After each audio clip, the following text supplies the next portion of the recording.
Firstly, let's talk about the presidential election. Every 5 years, Malian citizens go to the polls to elect their president. Any candidate for the presidency of the Republic must be of Malian origin and hold no other nationality at the time of filing their candidacy.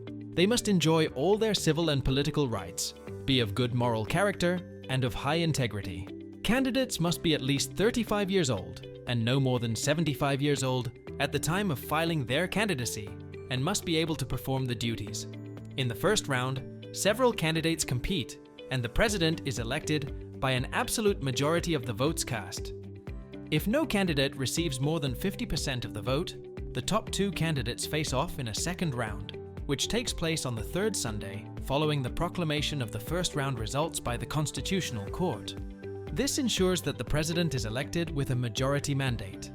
Once elected, the President of Mali holds significant executive power. One of their primary responsibilities is to appoint the Prime Minister. The President usually selects someone who can command a majority in the National Assembly.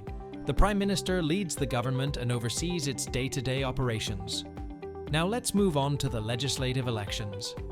With the new Constitution of July 2023, there are now 2 chambers in Parliament: the National Assembly and the Senate. Their reunion is the Congress. The members of the National Assembly are called députés, and those of the Senate are senators. The députés are elected for 5 years by direct universal suffrage. The voting system may be majority, proportional, or mixed.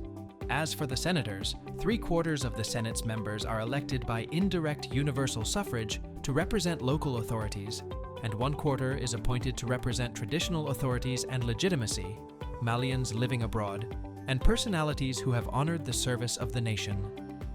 The term of office for members of the Senate is 5 years. It is important to note that no one may simultaneously be a member of the National Assembly and the Senate.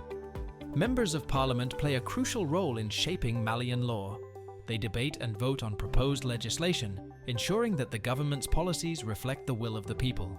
The Parliament has the power to pass laws, approve the budget, and oversee the executive branch's activities. Together, the President, Prime Minister, and Parliament form the core of the Malian government. The President oversees national defense, foreign policy, and ensures the Constitution is upheld. The Prime Minister, also Chief of the Government, manages domestic policy and administration. The members of the government, appointed by the President after consultation with the Prime Minister, include various ministers responsible for specific areas such as education, health, and finance. These ministers propose laws, implement government policies, and manage their respective ministries. In summary, the Malian political system is designed to balance power between the President, the Prime Minister, and the Parliament. This structure ensures that the government remains accountable to the people while effectively managing the country's affairs.